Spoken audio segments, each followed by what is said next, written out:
Hello friends, MTR ఎంటర్టైన్మెంట్కి స్వాగతం. మీరు ఇక్కడ చూస్తున్నారు పండు మిరపకాయ నిలవ పచ్చడి. ఎక్కువ రుచి కలిగిన పచ్చడి ఏదైనా ఉంది అంటే అది పండు మిరపకాయ పచ్చడి అని చెప్పవచ్చు. మరి ఈ పచ్చడి ఎలా చేసుకోవాలో చూసేద్దాం.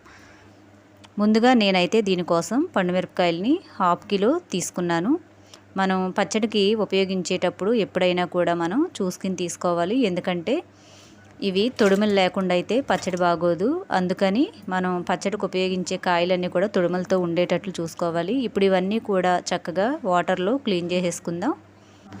నిలవ పచ్చడికి ఎప్పుడు కూడా మనం ఉపయోగించేటప్పుడు తొడుములు ఉంటేనే అవి మనకి ఎక్కువ రోజులు నిలువ ఉంటుంది. లేకపోతే తొడుములు అనేవి లేకపోతే అవి అంత ఫ్రెష్వి కాదు అని అర్థం. చూడండి, ఇక్కడైతే నేను కాయలన్నీ కూడా శుభ్రం చేసుకుని ఇలా పెట్టుకున్నాను. ఇప్పుడు ఒక మెత్తటి క్లాత్ తీసుకుని తడి అనేది లేకుండా మొత్తం కూడా తుడుచుకోవాలి.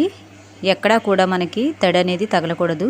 ఇవన్నీ కూడా ఒకసారి మనం మెత్తటి క్లాత్తో తుడుచుకున్న తర్వాత 5-10 నిమిషాలు ఫ్యాన్ కింద కానీ లేదా కొద్దిగా వేడిగా ఉండే ప్లేస్లో కానీ మనం పెట్టుకున్నట్లయితే వాటి మీద ఇంకెక్కడైనా తడి అనేది లేకుండా ఆరిపోతాయి మనకి పూర్తిగా.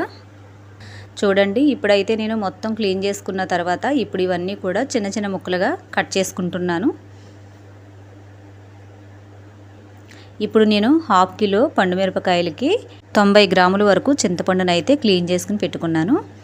ఇప్పుడు ఒక కడాయి పెట్టుకుని 1 టేబుల్ స్పూన్ మెంతులు, 1 టేబుల్ స్పూన్ ఆవాలు వేసుకుని మనం ఇవి పౌడర్కి దోరగా వేయించుకోవాలి.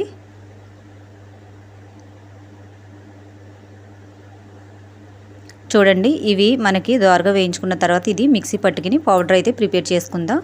ఇప్పుడు ఇవి మనం కట్ చేసుకున్న పండు మిరపకాయలన్నీ కూడా 2 విడతలుగా మనం మిక్సీ అయితే వేసుకోవాలి. మరీని మెత్తగా కాకుండా కొద్దిగా బరకగా ఉండేటట్లే మనం ఇవి గ్రైండ్ చేసుకోవాలి. చూడండి, మనకి ఈ విధంగా ఉంటే మనకి రైస్లోకే కాకుండా మనం ఏదైనా టిఫిన్లోకి కూడా మనం ఉపయోగించుకోవడానికి వీలుగా ఉంటుంది. మళ్ళీ ఇదిగో చూడండి, నేను నెక్స్ట్ మళ్ళీ చింతపండు కూడా వేసి ఉప్పును కూడా క్రిస్టల్ సాల్ట్ని నేను వేసుకుంటున్నాను. ఇప్పుడు ఇది కూడా మనం మిక్సీ పట్టేసుకుని మొత్తం కలుపుకుందాం. ఇప్పుడు నేను పోపు కోసం ఆయిల్ వేసుకుంటున్నాను. ఆయిల్ అయితే కొంచెం ఎక్కువే పడుతుంది మనకి. చూడండి, పచ్చడి క్వాంటిటీని బట్టి మనం ఆయిల్ వేసుకోవాలి. ఇప్పుడు ఇందులో 1 టేబుల్ స్పూన్ పచ్చెనగపప్పు, 1 టేబుల్ స్పూన్ సాయి మినపప్పు, అలాగే 5-6 వెల్లుల్లి రెబ్బలు, 1/2 టేబుల్ స్పూన్ ఆవాలు, అలాగే 1/2 టేబుల్ స్పూన్ జీలకర్ర కూడా వేసుకుంటున్నాను. మనం పోపు వేసేటప్పుడు మీడియం ఫ్లేమ్లో పెట్టుకోవాలి. ఒకసారి మాడిపోయిందంటే పచ్చడి టేస్ట్ అంతా కూడా మారిపోతుంది.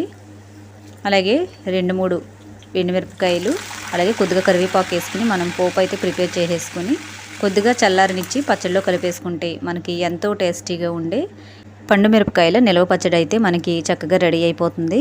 మీరు కనుక మన వీడియోని ఫస్ట్ టైం చూస్తున్నట్లయితే లైక్ చేయండి. చూడండి, ఇప్పుడు నేను ఇందులో మిక్సీ వేసుకున్న ఆవాలు, మెంతిపిండిని కూడా వేసి అలాగే పోపును కూడా వేసేసుకుంటున్నాను.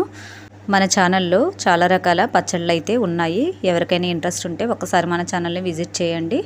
చూడండి, ఇదంతా కూడా ఆయిల్లో పట్టేటట్లు చక్కగా మనం కలిపేసుకుంటే చక్కగా ఊరి ఎంతో టేస్టీగా ఉంటుంది.